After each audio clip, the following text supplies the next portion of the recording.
Boa noite, irmãos, graça e paz, amém?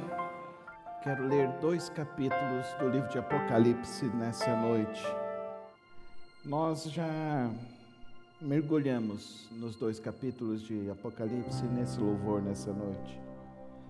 Apocalipse 4 e 5. Eu quero hoje falar sobre o reino de Deus, olhando da perspectiva do trono de Deus. Vamos ficar em pé para fazer essa leitura da palavra do Senhor. Apocalipse 4 e 5. Eu vou ler os versos ímpares e os irmãos vão me ajudar lendo os versos pares, com toda a fé e alegria, tá bom, queridos irmãos? Depois destas coisas, olhei e diante de mim estava uma porta aberta no céu. A voz que eu tinha ouvido no princípio, falando comigo como trombeta, disse: suba para cá e lhe mostrarei o que deve acontecer depois dessas coisas.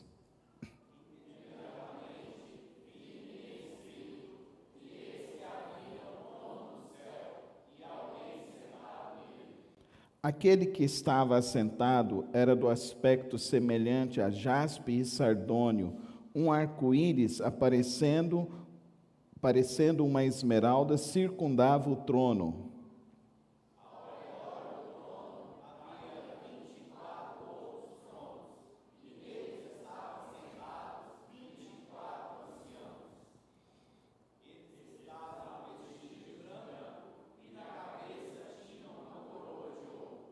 Do trono saíam relâmpagos, vozes e trovões. Diante dele estavam acesas 7 lâmpadas de fogo, que são os 7 Espíritos de Deus. Diante do trono havia um mar de vidro como cristal. No centro, ao redor do trono, havia 4 criaturas viventes cobertas de olhos, tanto na frente como atrás. O primeiro ser parecia um leão, o segundo parecia um boi, o terceiro tinha um rosto como de homem, e o quarto parecia uma águia em voo. Cada uma delas tinha 6 asas e era cheia de olhos, tanto ao redor como por baixo das asas. Dia e noite dizem sem cessar: Santo, Santo, Santo é o Senhor, o Deus Todo-Poderoso, que era, que é e que há de vir. Toda vez que os seres viventes dão glória, honra e graças àquele que está sentado no trono e que vive para todo sempre,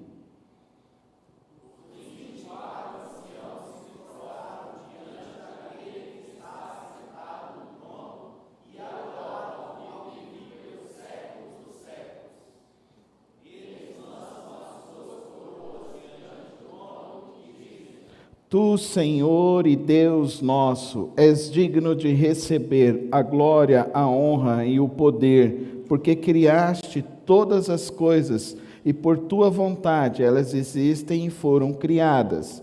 Então vi na mão direita daquele que está sentado no trono um livro em forma de rolo escrito de ambos os lados e selado com 7 selos.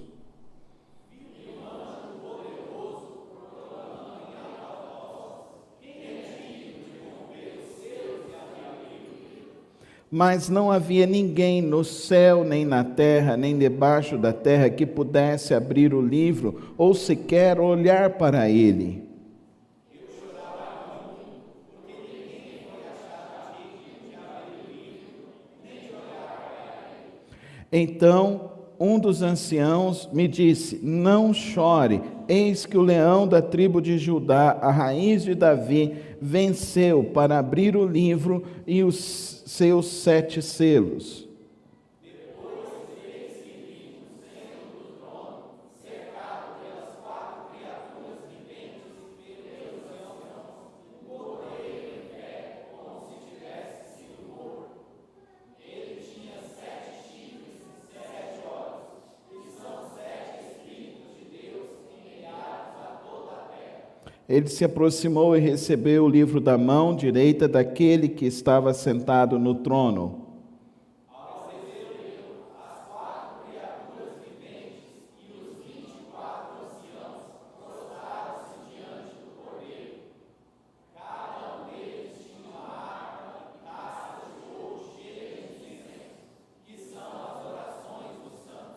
E eles cantavam um cântico novo: Tu és digno de receber o livro e de abrir os seus selos, pois foste morto e com teu sangue compraste para Deus gente de toda tribo, língua, povo e nação.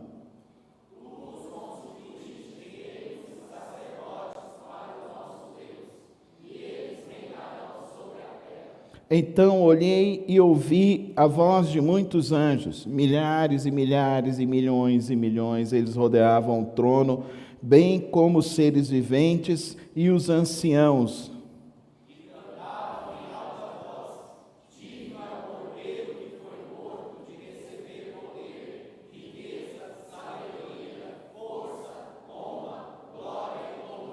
Depois ouvi todas as criaturas existentes no céu, na terra, debaixo da terra e no mar, e tudo que neles há, que diziam, vamos todos a uma só voz: Aqui está sentado no trono, e ao Cordeiro seja um louvor, a honra, a glória e o poder pelos séculos dos séculos. A Ti, Senhor, honra, glória, louvor a Deus. A Ti, Senhor, nesta noite.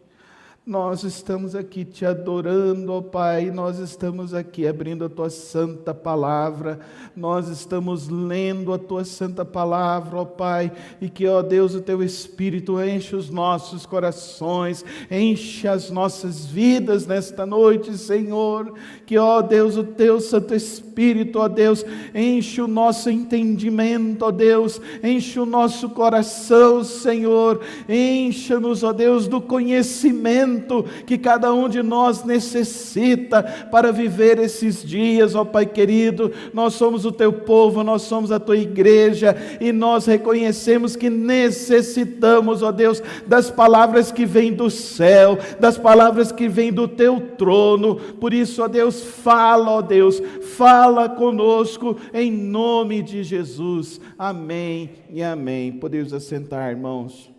Nós não somos aqueles que lutam sem saber o final da nossa luta. Nós, ao contrário, nós somos aqueles que lutam e sabem que o final da nossa luta é vitória. Glória a Deus, igreja. Nós sabemos o final de tudo é vitória, vitória, vitória. Não há fracasso para aqueles que amam a Deus e o buscam a Deus. É isso que nós estamos vendo em Apocalipse 4 e 5. Nós não seremos derrotados. Nós sabemos qual é o final de todas as coisas. Nós sabemos o propósito de todas as coisas, no céu e na terra. O propósito da minha vida e da sua vida estão aqui em Apocalipse 4 e 5. É nós sabermos que o Rei está no trono. Fala comigo, o Rei está no trono. O Rei, o nosso Rei é Jesus Cristo. Ele está no trono. Ele está reinando. Ele recebe toda a adoração no céu e precisa receber a nossa adoração todos os dias, insistentemente. Queridos, nós precisamos olhar e ver esses textos e ver o que Deus revelou a João, nosso irmão. O que Deus disse a João para nós. Ele diz que Cristo chegou, Ele está sentado no trono. E qual é esse trono? É o trono de todo o universo, é o trono de todas as coisas, é o trono de toda a história humana. Ele está assentado nesse trono. É isso que o capítulo 4 e o capítulo 5 de Apocalipse nos diz. E é interessante como ele nos diz isso. Primeiramente, vamos ver o trono. Quando ele chega, ele diz que ele chega e aquele que está assentado era de aspecto semelhante a jaspe e sardônio. Um arco-íris parecendo uma esmeralda circunda o trono. Ao redor estavam outros 24 tronos assentados, que havia 24 anciãos, e eles estavam vestidos de branco, e na cabeça tinham as coroas de ouro. Então nós estamos vendo aqui que este trono é o trono que é a antiga aliança com a nova aliança. São as 12 tribos e os 12 apóstolos. É nesse trono que está Cristo sentado. Nesses tronos estão sentados aqueles que representam a igreja de todos os tempos e de todas as eras. Aqueles aos quais estão ali para representar a mim e a você, e para afirmar mais uma vez a oração de Jesus lá em João 17, eu oro, Senhor, para que nenhum deles se perca. Ele orou por mim e por você, para que nós não nos percamos no meio do caminho da vida, e no meio da nossa existência. E ele diz isso, ele afirma, ele garante, e aqui nós estamos vendo que deu certo, amém? Deu certo, você não precisa ter medo, está correta a história vai seguindo o seu curso, e no trono de todas as épocas, de todas as eras, de todo o poder, de toda a autoridade, de todo o poder político, que por mais que os políticos achem que eles governam alguma coisa, eles não são nada, eles são meras marionetes neste mundo. E o que é pior, eu quero dizer para você que fica muito preocupado com as notícias dos nossos dias, tudo isso é muito claro, eles são meras marionetes da história, daquele que é o rei do universo, aquele que governa todo o tempo e toda a era. Eles acham que têm poder, mas é fantasia. Eles acham que têm força, mas é fantasia. Eles acham que mandam, mas de fato eles são meras marionetes neste mundo. E nós que estamos aqui nesta noite adorando e buscando a face de Deus, nós precisamos ter esse entendimento. Nós precisamos olhar e saber que o nosso mundo não vai terminar em caos. Amém, igreja?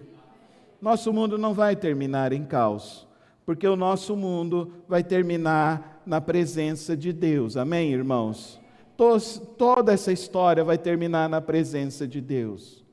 Então, diante de Deus, que nesta noite você entenda que o Rei reina e está no trono. É isso que João vê, é isso que a palavra nos diz. Eles estão ali. Desse trono sai o quê? Sai relâmpagos, vozes e trovões. Nesse lâmpado estão acesas 7 lâmpadas de fogo, que são os 7 Espíritos de Deus. Então, nós temos aqui o Hanukkah, que nos diz claramente que isso foi o que aconteceu lá naquela noite, lá no Egito, para a saída do povo de Israel. Eles tiveram que acender os castiçais, que eram as 7 velas para acender e iluminar, porque o anjo da morte iria passar, mas o sangue do Cordeiro que estava nos umbrais estava guardando aquela casa. E hoje o sangue do Cordeiro cobre a minha vida e a sua vida. É o sangue do nosso Senhor Jesus Cristo, que nos guarda, que nos livra de todo o mal. E lá nesses 7 castiçais está lá representado então todo este poder, todo este agir de Deus. Sabe o Salmo 91, quando você lê, você precisa trazer aqui para dizer aqui, que aquele que habita no esconderijo do Altíssimo, a sombra do Onipotente descansará. Então descansa tua alma em Deus, descansa tua alma no bendito do Senhor, descansa tua alma no Cordeiro de Deus, descansa tua alma no trono da graça do Senhor. É isso que eu e você precisamos entender, porque Ele tem todo este poder. E olha o que Ele continua nos dizendo sobre esse trono. Ele fala que ali ao redor do trono havia 4 seres viventes, cobertos de olhos, tanto pela frente como para trás. O primeiro parecia um leão, o segundo parecia um boi, vai juntando, leão, boi. Terceiro, rosto de um homem.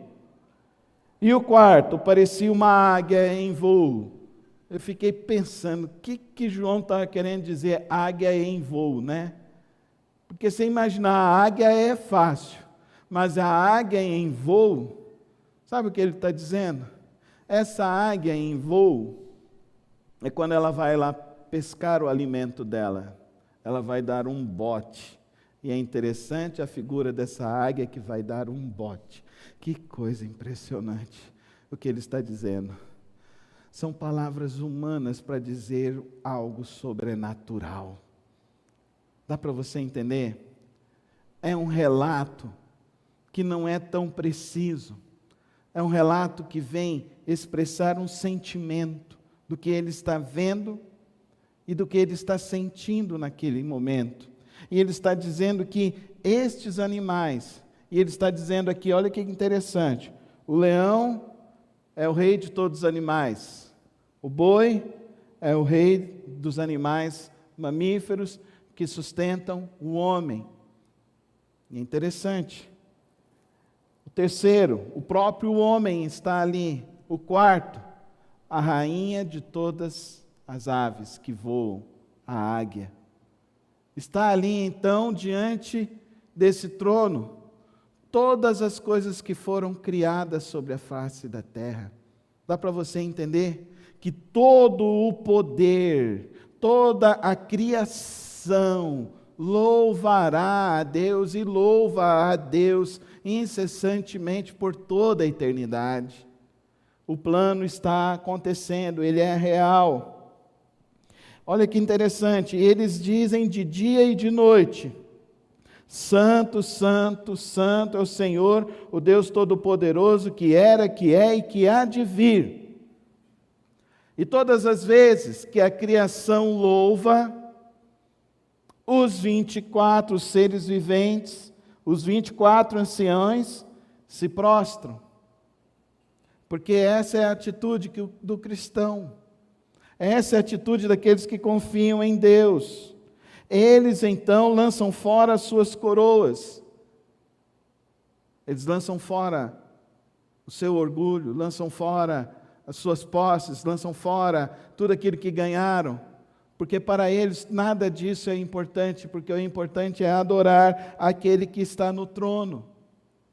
E assim eles dizem: Tu és Senhor e Deus nosso. És digno de receber a glória, a honra e o poder, porque criaste todas as coisas e por tua vontade elas existem e foram criadas. Percebam que a adoração aqui agora, eles estão dizendo claramente que a criação, os seres viventes que eles estão vendo, toda a criação está adorando. Então, o que eles estão dizendo? Eles estão dizendo então que toda a criação rendida diante do trono da graça de Deus o adora. E esses seres viventes e esses 24 anciões o adoram prostrados diante dele. Aí entra nessa cena o livro. E dentro do livro, João olha e ele chega a uma conclusão: ninguém é digno para abrir o livro. Vocês se lembram lá em Isaías 6? Vocês se lembram o que Isaías fez? Isaías, ele caiu também em temor, em tremor, e ele diz o quê? Eu sou um homem de lábios impuros, que habito no meio de pessoas de impuros lábios. Novamente nós estamos vendo aqui essa junção do Antigo Testamento com o Novo Testamento.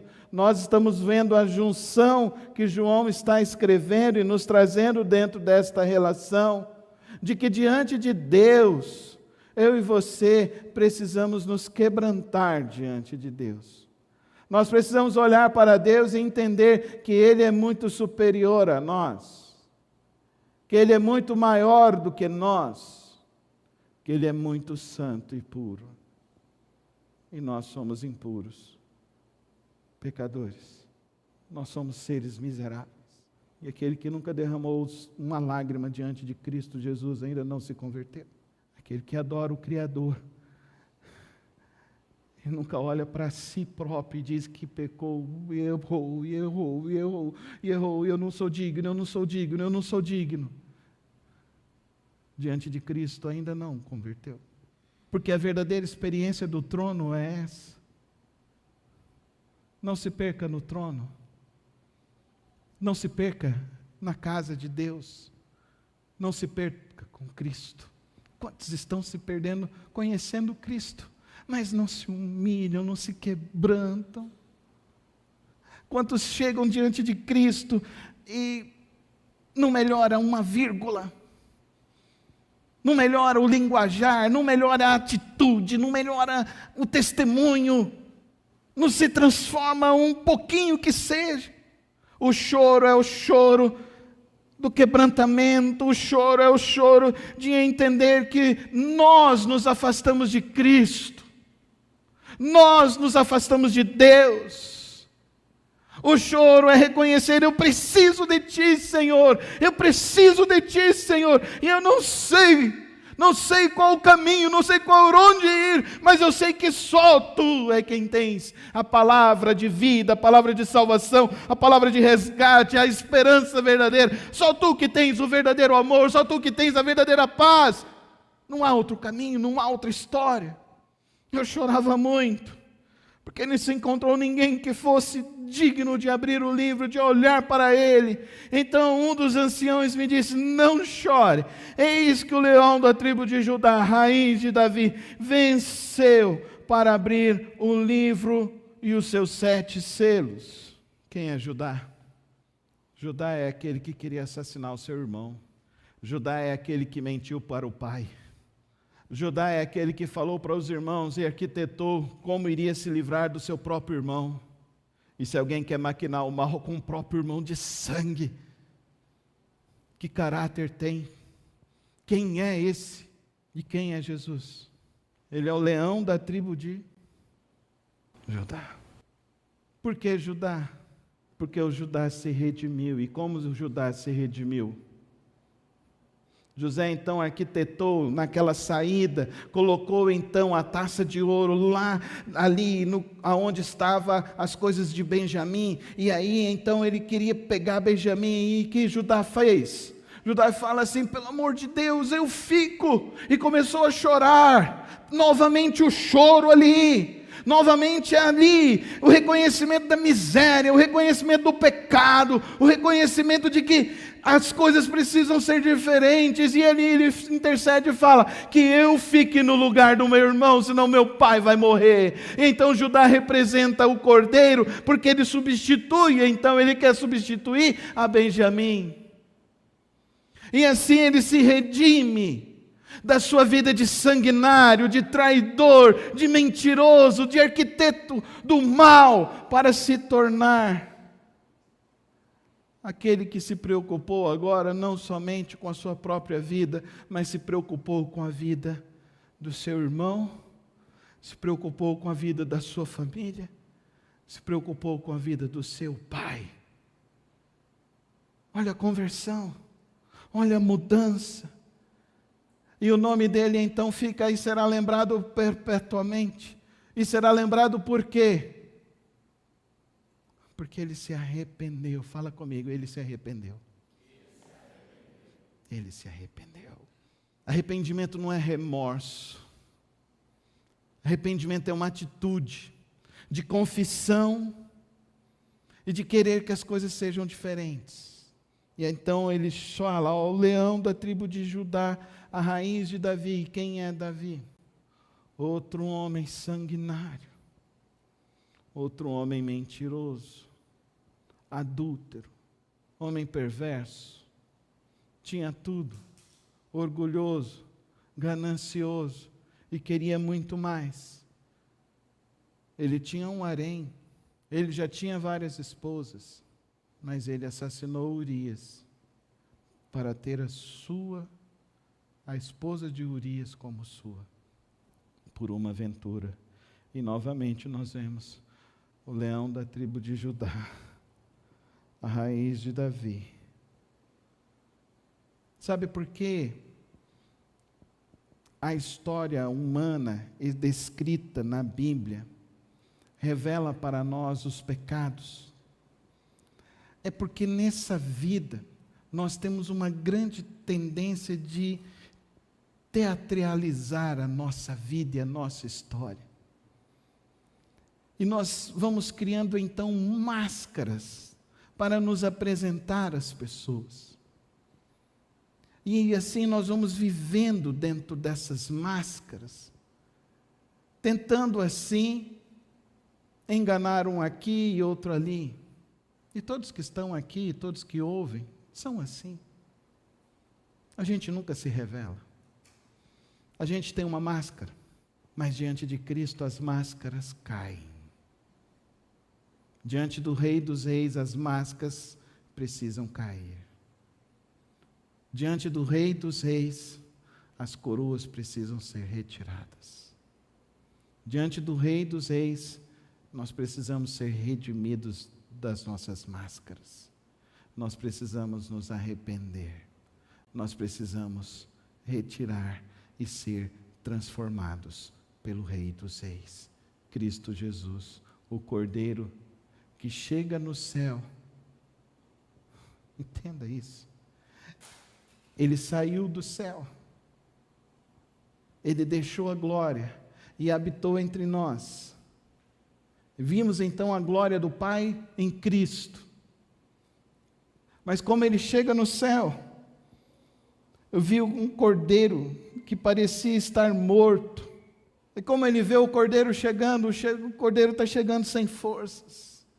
E como ele vê o cordeiro chegando, não sei se você assistiu as Crônicas de Nárnia, mas quando você assiste as Crônicas de Nárnia, e você vê Aslan subindo ali na pedra, que ele vai ser sacrificado, você vê aquela cena, e eu vendo aquela cena, e ele sofrendo aquela cena, e me remeteu justamente aqui, neste episódio, neste momento, vendo e entendendo essa história ainda mais profunda, que o que o João está vendo é justamente isso, o Cordeiro retornando ao trono do céu, retornando ao centro do universo. Mas como ele chega lá moído pelas nossas culpas, ele chega lá moído, cansado, abatido pelos nossos pecados, e ele chega lá, ele se assenta, ele pega o livro, ele abre o livro, e quando ele abre o livro, todos se prostram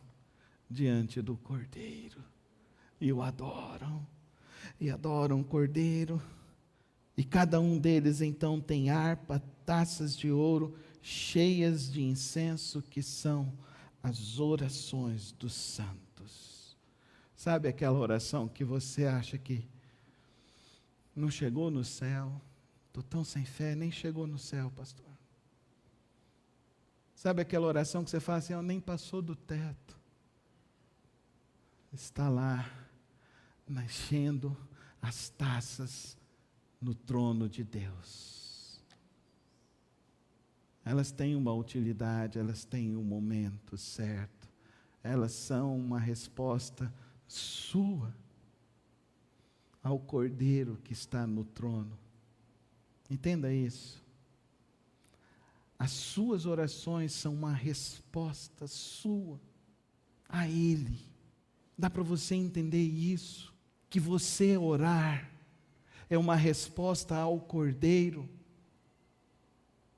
Que você orar, mais do que você querer ver uma mudança, é uma expectativa do que vai acontecer no céu. Eu sempre penso assim, no meu sábado eu pergunto assim, eu acho que hoje são poucas orações que chegaram lá no céu. Mas não porque eu não acredito nas minhas orações, mas é porque eu orei pouco.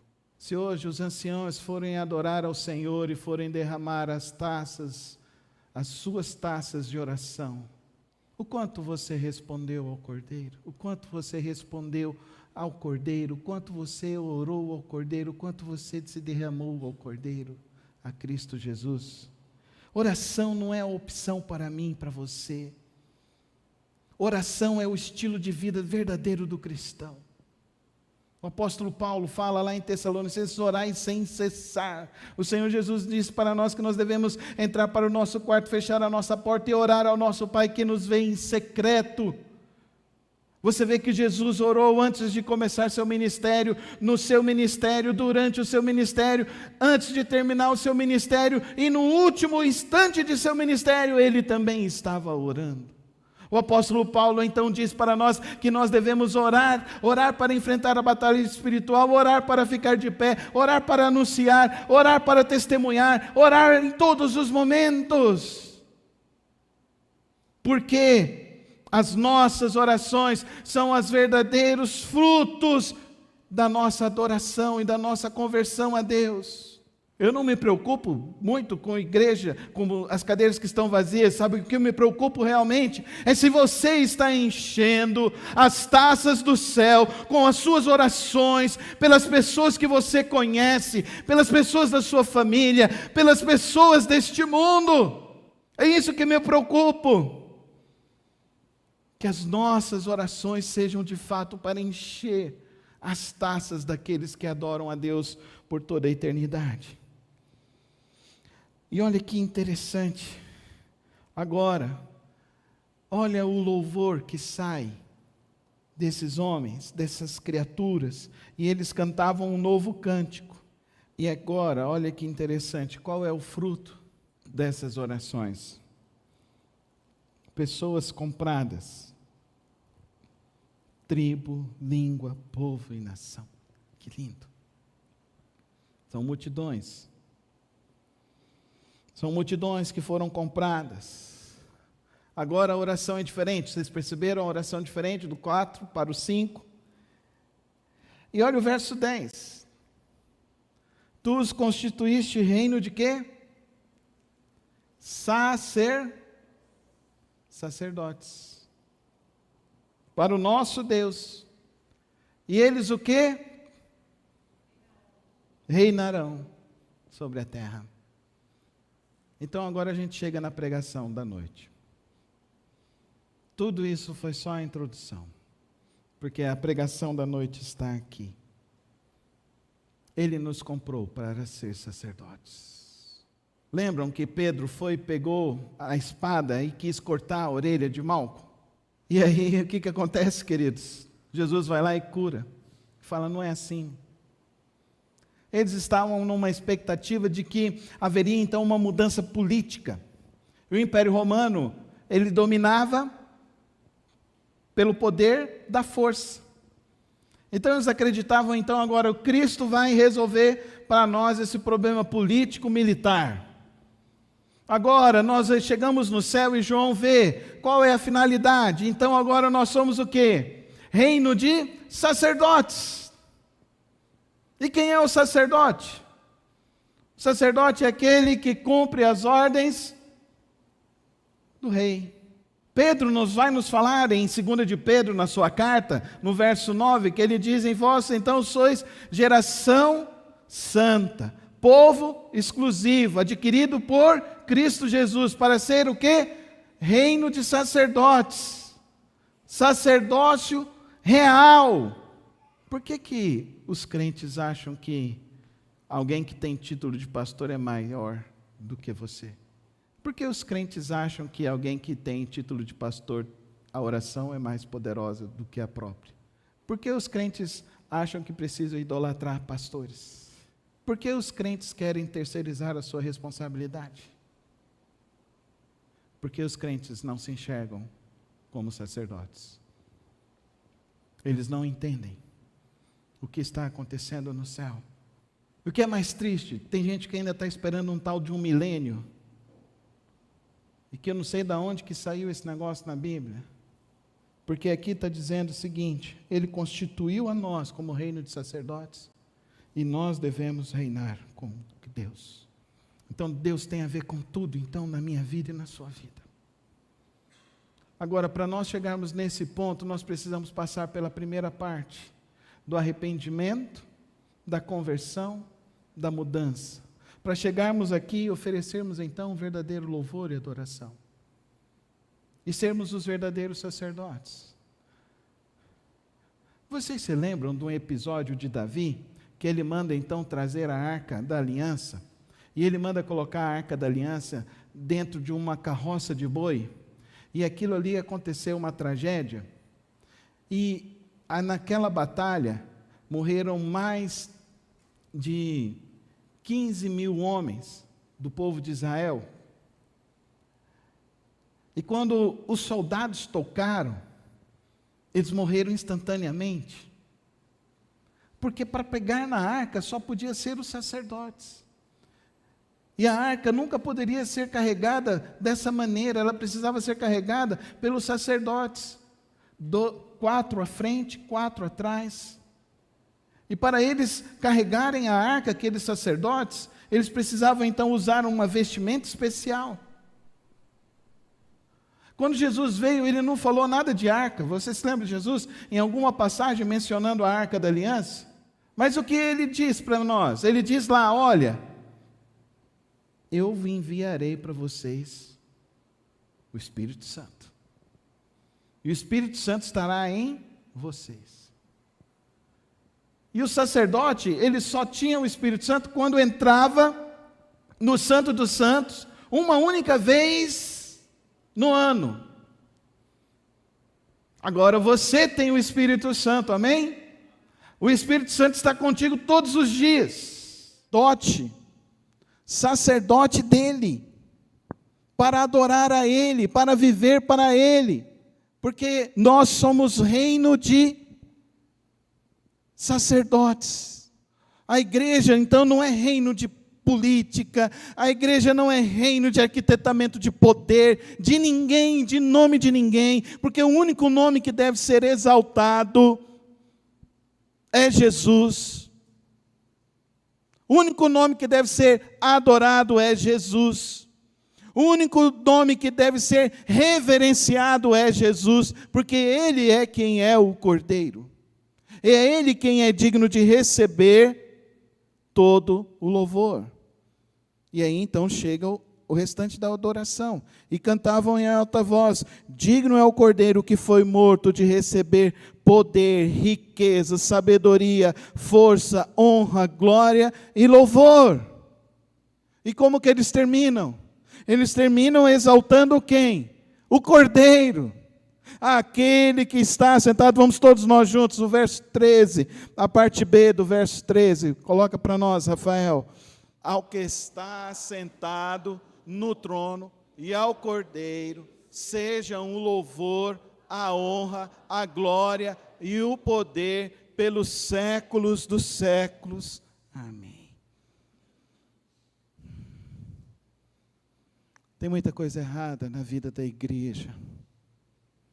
Tem muita coisa errada na maneira como nós estamos querendo viver o reino de Deus.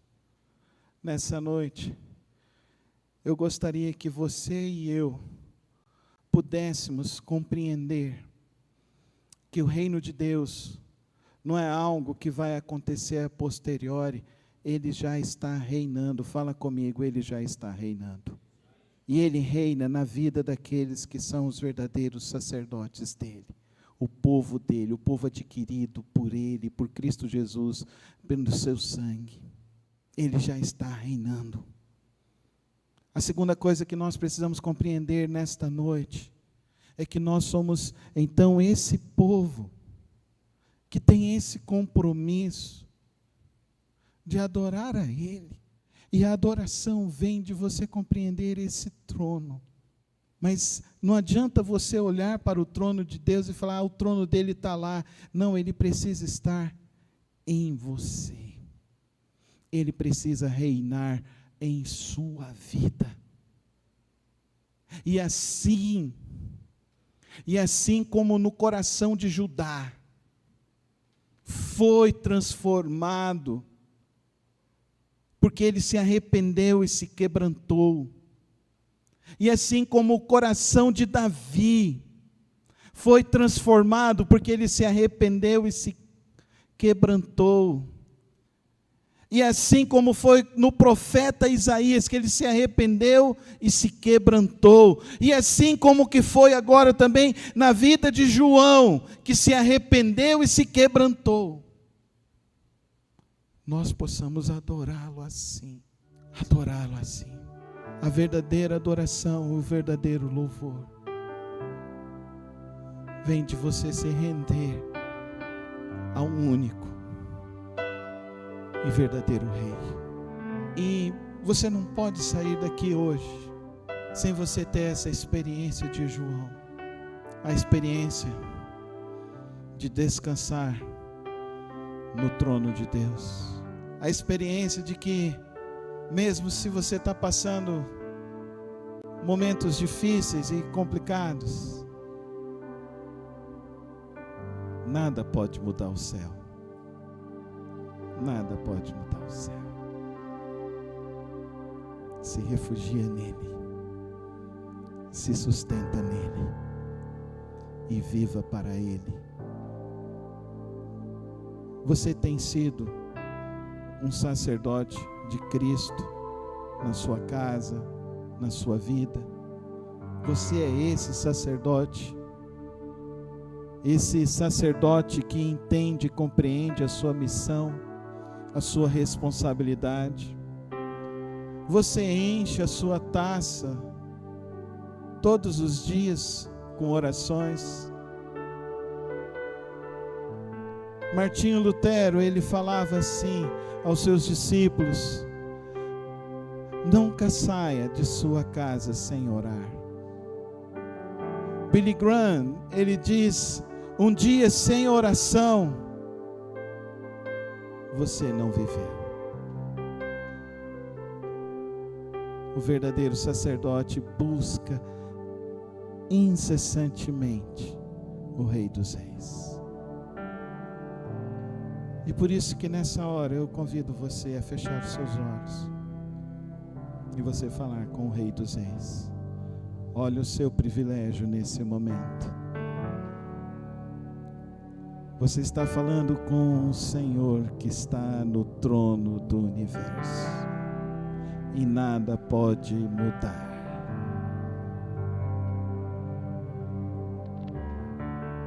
E se nessa noite nós temos aqui algum coração, alguma vida que quer se entregar verdadeiramente, genuinamente a Cristo Jesus, que entendeu o verdadeiro Evangelho, que entendeu o propósito pelo qual se deve viver, só levanta a sua mão.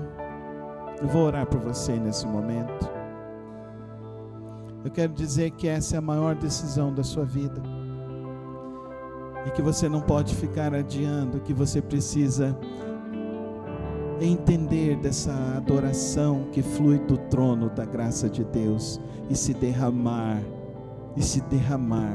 ao Cordeiro de Deus. E Pai querido, Pai celeste, nesta hora, Deus, quero colocar, ó Deus, as vidas que estão hoje sendo tocadas pelo Senhor para te adorar e para viver uma vida de adoração. Que o Senhor tome, ó Deus, cada vida nesta hora. Que o Senhor, ó Deus, hoje verdadeiramente com teu Santo Espírito nos constitua como o povo do Senhor, a geração do Senhor, o sacerdócio teu, o teu povo exclusivo, o teu povo para anunciar as coisas grandiosas do Senhor. Que nessa noite o teu Espírito se enche em nossos corações,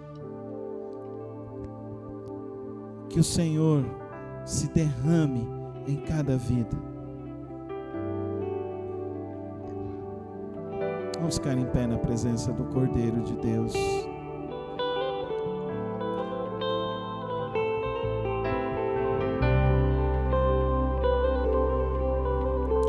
Ao que está sentado no trono, a Ele seja a honra, a glória, o louvor, o poder, hoje, para sempre, pelos séculos dos séculos. Santo, santo, santo é o Senhor dos exércitos, e a tua glória enche a terra. E a ti, Senhor, que está assentado no trono, rendemos honra, glórias e louvores. E declaramos nesta noite, Pai, toma, ó Deus, as vidas, toma cada família, Pai, nos constitua os teus sacerdotes, o teu povo exclusivo. E nos constitua, ó Deus, com testemunho para aqueles que necessitam. Fortalece, ó Deus, a fé e o coração do teu povo. Assim que te oramos, no precioso nome de Cristo Jesus. Amém. Que o Senhor te abençoe. Que o Senhor te guarde. Que o amor de Deus Pai, a graça salvadora do Filho, o Cordeiro, Jesus Cristo, e as consolações e o fruto do Santo Espírito esteja sobre a sua vida, sobre a sua família e sobre todo o povo de Deus espalhado sobre a face da terra, hoje e para sempre.